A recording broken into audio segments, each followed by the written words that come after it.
Complète cette phrase. À 50 ans, Gad, il est à point. Ow! Ow!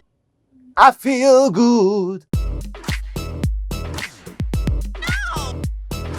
Il paraît que d'ailleurs, c'est le spectacle le plus intime de ta carrière. Je parle de tout, mais tout.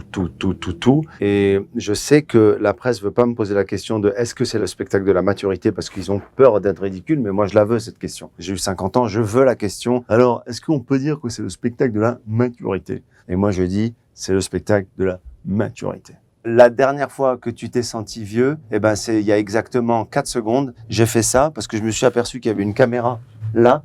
Et je me suis dit, c'est le plan qui part. Donc le plan Calvitie, mais je l'assume. Donc je vous demande de faire un plan là, voilà. Un plan ou un implant. Donc c'est un plan d'implant, quoi, en fait. C'est quoi le pire en tournée?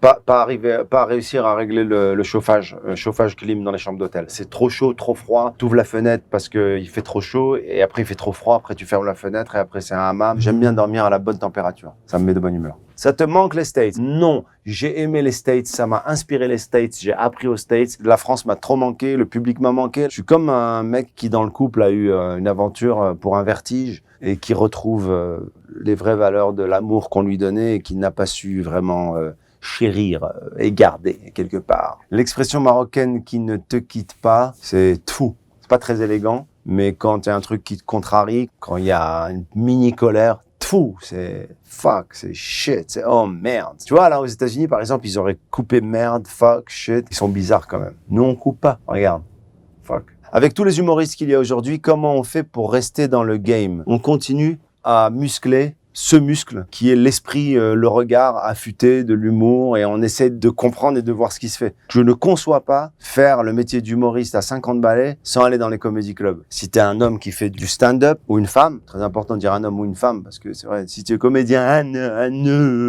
tu dois absolument rester inspiré.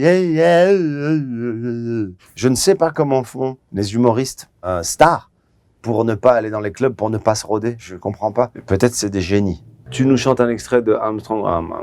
Armstrong, je ne suis pas noir. Je suis blanc de peau. Rien ne lui là-haut. Je suis blanc de peau. C'est compliqué d'être star et papa, de dire non, ce serait mentir. Et en même temps, c'est cool parce qu'on a un papa, il est pas que star, il est artiste. Donc, qui est inventif, qui est créatif, et qui les fait rire, qui les amuse, qui est sensible. Donc, c'est plus pour moi, mon côté artiste, qui vont retenir, j'espère, que la notoriété. Mais je les protège quand même. Je les protège. Il paraît que tu seras bientôt la voix de Grou dans Les Mignons 2. Il faut que je vous raconte un truc par rapport à la voix de Grou dans Les Mignons et dans Moi Moche et Méchant. Comme j'ai 50 ans, parfois, je croise des gens qui me reconnaissent, qui ont 20, 30, 40, 50, 70 ans, et qui sont avec leurs enfants ou leurs petits-enfants. Et de fait, les enfants de 5 ans, garçons et filles, ils me connaissent pas. Ils ont 5 ans, ils ont 4 ans. Mais j'ai trouvé un truc, c'est qu'ils connaissent tous Grou. Alors la maman ou le papa dit souvent « Tu connais pas, c'est Gad Elmaleh ?» Le petit fait « Non ». Et moi, tout de suite, je fais, t'as déjà vu Moi Moche et Méchant? Et ils disent, oui. Tu connais Grou? Oui. Professeur Nefario, apportez-moi des robots cookies. Nous allons décrocher la Tour Eiffel, enfin celle de Las Vegas. Et là, ils sont comme ça. Oh, c'est lui. Le problème, c'est qu'en vacances, un jour, j'ai fait ça à un gamin, il m'a pas lâché de tout le séjour. J'ai passé 2 semaines de vacances. Oh, parlez comme ça à tout le monde. J'en pouvais plus. La BAC, la boîte à questions et non la brigade anticriminelle, veut te voir faire le moonwalk.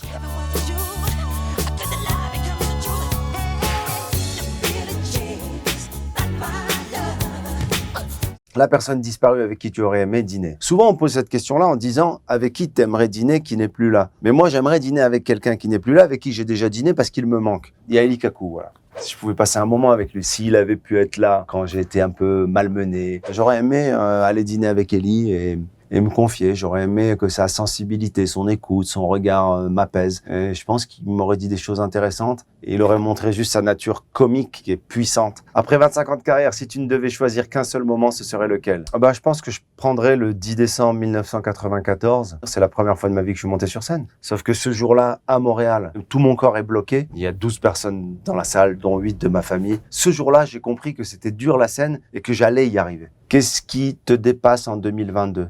Les stories de bouffe. Je comprends pas. Je pense que les réseaux sociaux, c'est utile, divertissant, parfois intéressant, parfois agaçant, mais le summum de la connerie et de l'inutilité, c'est les gens qui filment la bouffe. Parfois, je me dis pourquoi pas ne pas aller plus loin et montrer après aux toilettes comment ça va venir. Ça paraît délirant ce que je dis, mais un jour, il va y avoir avant-après, voilà dans les toilettes, voilà ce que j'ai mangé. Je pense qu'on va arriver à ça. La chose improbable et qu'on ne sait pas encore, à savoir sur Gad Elmaleh. La chose qu'on ne sait pas, c'est que je buvais pas mal d'alcool il y a un certain temps et j'ai arrêté net. Alors oui, c'est très agréable de boire du vin, c'est très agréable de boire un coup, oh, c'est convivial, on est en société, ta vie sociale, tu vas pas la mettre de côté. Sauf que moi, j'étais un peu excessif, donc je préfère cool. Ah voilà une chose que les gens savent pas, mais je prends des cours de théologie et d'anthropologie.